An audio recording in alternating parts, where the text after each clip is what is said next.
नमस्कार, राष्ट्रबोध से मैं पवन केसवानी।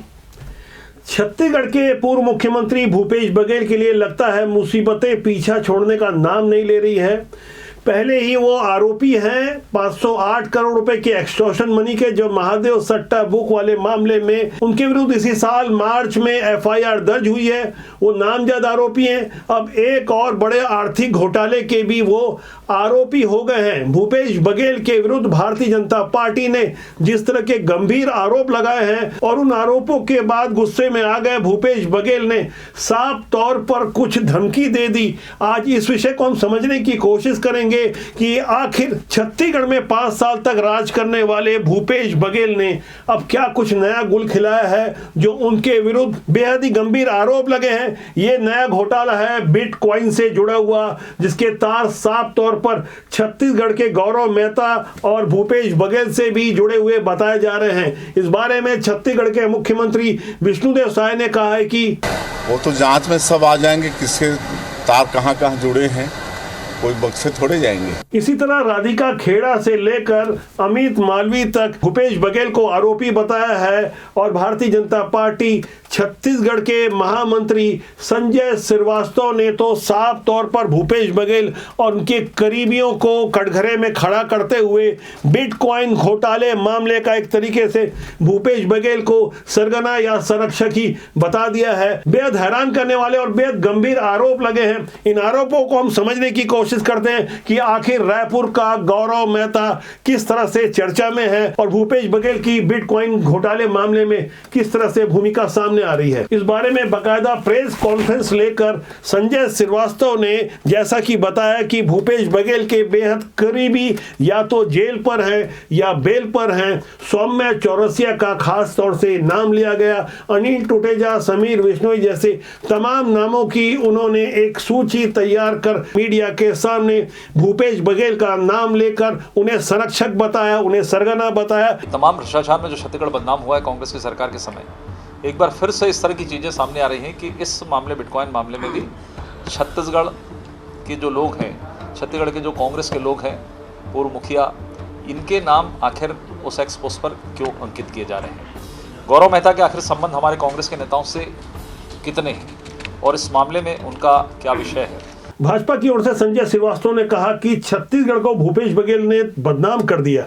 उनसे हमने सवाल किया है कि बिटकॉइन मामले का क्या विषय है, इस पर सामने आकर जवाब देने की आवश्यकता है। ये इसलिए कि जितने भी भ्रष्टाचार होते हैं कांग्रेस की सरकार के समय हुए, आज सबने देखा है। आज लोग जेल की सलाखों के पीछे हैं, आईएएस जेल की सलाखों के पीछे हैं, कांग्रेस के नेता जेल की सलाखों के पीछे हैं।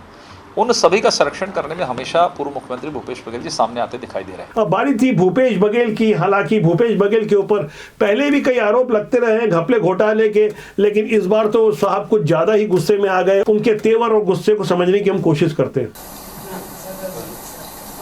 कौन है ये संजय श्रीवास्तव? इस प्रकार से बात करें तो उसके खिलाफ मानहानि का दावा करूंगा मैं। भूपेश बघेल का बिटकॉइन वाले मामले में किस तरह से सीधा कनेक्शन है, इसे हम आगे समझने की कोशिश करेंगे। लेकिन उससे पहले जो भूपेश बघेल ने कहा कि यदि आरोप लगे हैं तो गिरफ्तारी होनी चाहिए, तो सबसे बड़ा प्रश्न यह उठता है कि साहब आरोप तो क्या आपके विरुद्ध एफआईआर है। अडानी के मसले पर प्रेस कॉन्फ्रेंस में भूपेश बघेल ने कहा कि अडानी पर अमेरिका में आरोप लगे हैं, इसलिए उनकी भारत में गिरफ्तारी होनी चाहिए। जब कोर्ट का नोटिस हो गया और यूएस और भारत के साथ जब समझौता है तो फिर उनको गिरफ्तार करके वहां भेजना चाहिए, कोर्ट में प्रस्तुत करना चाहिए। एक तरफ भाजपा की ओर से संजय श्रीवास्तव भूपेश बघेल पर छत्तीसगढ़ को बदनाम करने का आरोप लगा रहे थे कि किस तरह से उन्होंने अपनी हरकतों से छत्तीसगढ़ का नाम खराब किया।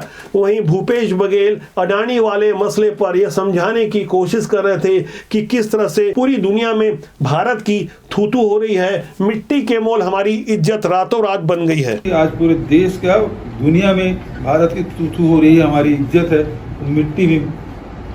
मिट्टी के मोल हो गए। ये तो हद ही हो गई जब कांग्रेस के सर्वे सर्वा राहुल गांधी विदेशों में जाकर यह बताते हैं कि भारत का लोकतंत्र खतरे में है।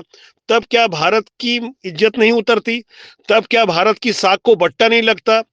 भूपेश बघेल इस तरह की बयानबाजी देकर आखिर साबित क्या करना चाहते हैं? ऐसी राजनीति से जनता अजीज आ चुकी है। अब बात गौरव मेहता की, जिसने रायपुर के एनआईटी से 2010 में इंजीनियरिंग में ग्रेजुएशन करने के बाद अपना खुद का बिजनेस शुरू किया, क्रिप्टो करेंसी के व्यापार में कदम रखा और इस क्षेत्र में अपनी पहचान बनाई।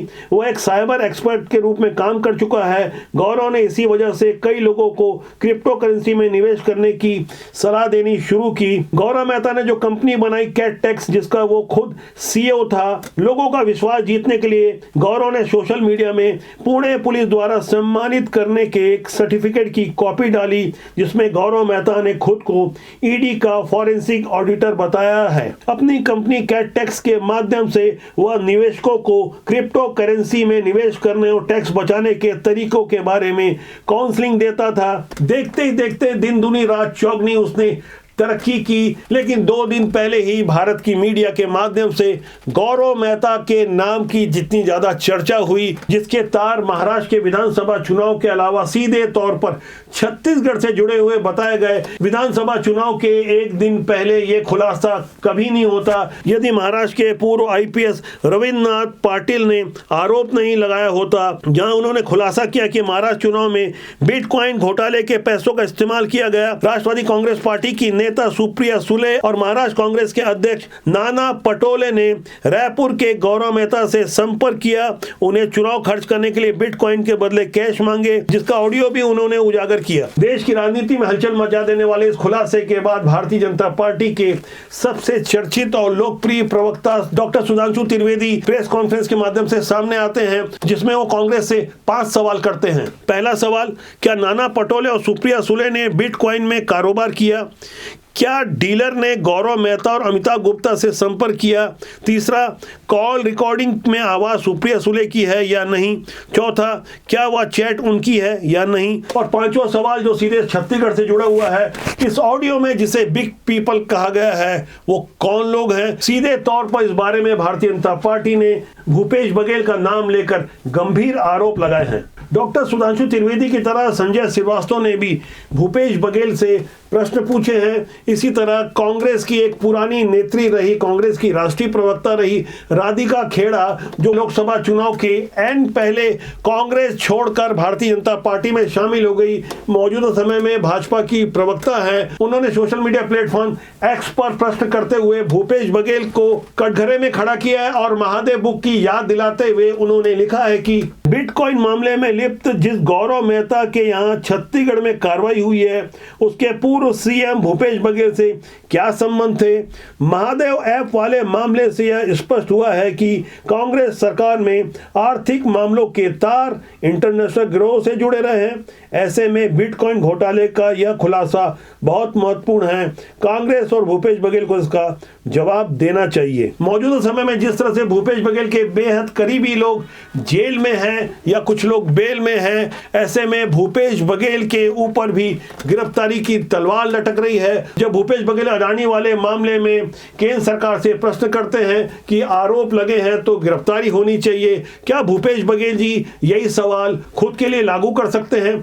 क्या वो खुद गिरफ्तारी देंगे या अपनी गिरफ्तारी का इंतजार कर रहे हैं? क्योंकि मामला है ही इतना गंभीर। भूपेश बघेल की गिरफ्तारी कब होगी, इसे लेकर जब प्रश्न खड़े किया जाता है तो हर बार हमारे पास यही जानकारी आती है कि सबूत को पुख्ता किया जा रहा है। इतना पुख्ता किया जाएगा कि आरोपी चाहे कितना भी बड़ा हो जेल से छूटने न पाए। जैसे सौम्या चौरसिया, जो कभी भूपेश बघेल की बेहद खासम खास हुआ करती थी, बावजूद इसके 2 दिसंबर 2022 से लेकर आज तक जेल में है। जमानत के लिए कई बार आवेदन लगाए, हाई कोर्ट से लेकर सुप्रीम कोर्ट तक उनकी याचिका खारिज होती रही। एक बार सुप्रीम कोर्ट ने तो उनकी जमानत याचिका खारिज करते हुए 1 लाख रुपए का जुर्माना लगा दिया। यहां समझने वाली बातें हैं कि बिटकॉइन वाले मामले में भूपेश बघेल किस तरह से इन्वॉल्व हैं। दरअसल इस मामले में भारतीय जनता पार्टी कोई हवा में आरोप नहीं लगा रही है, क्योंकि गौरव मेहता के संबंध साफ तौर पर कांग्रेस के बड़े नेताओं से जुड़े रहे हैं। जिस तरह के ऑडियो टेप सामने आए हैं, जिस तरह से बड़ी ही जिम्मेदारी के साथ एक पुराने आईपीएस ने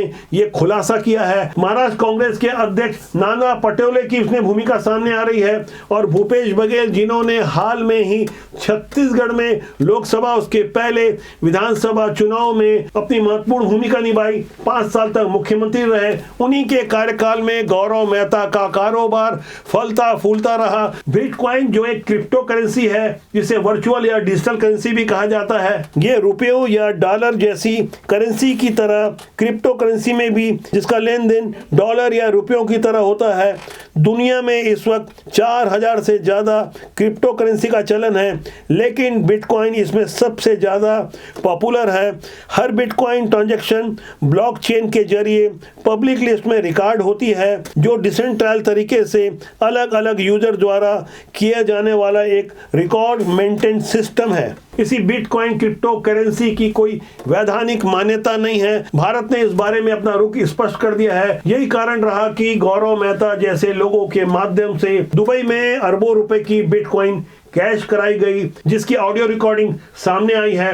भूपेश बघेल पर जिस तरह से गंभीर आरोप लग रहे हैं, वह छत्तीसगढ़ की राजनीति एक बार फिर इसे लेकर गर्मा गई है। खासकर भूपेश बघेल का इस बारे में जिस तरह से व्यवहार है और जिस तरह से उन्होंने बौखलाकर धमकी दी, उनकी बॉडी लैंग्वेज को गौर करने के बाद कोई भी ये समझ जाएगा कि भूपेश बघेल के दिमाग में इस वक्त क्या चल रहा है, क्योंकि ये तो वही जानते हैं कि उन्होंने क्या किया है। जब तक खुलासा नहीं होता, जब तक सबूत सामने नहीं आते, तब तक हमें थोड़ा इंतजार करना होगा। लेकिन संकेत तो मिल ही गए हैं कि भूपेश बघेल के लिए आने वाले दिनों में परेशानियां किस तरह से और ज्यादा बढ़ने वाली है। राजनीति में इस तरह से व्यवहारों को देखने के बाद आम लोग राजनीति में आने से कटते हैं, लेकिन हमारा मानना है कि राजनीति बुरी नहीं होती, उसमें काम करने लोग अच्छे या बुरे होते हैं। देश और समाज के लिए यदि आप कुछ भला या अच्छा करना चाहते हैं तो आप राजनीति में आइए, जिससे राष्ट्र के नवनिर्माण में आप भी अपना योगदान दे सकें। अब तो आज के लिए इतना ही। मेरा आपसे आग्रह है कि चैनल को देखें, लाइक करें, शेयर करें। बहुत जल्दी मेरी आपसे फिर मुलाकात होगी। नमस्कार।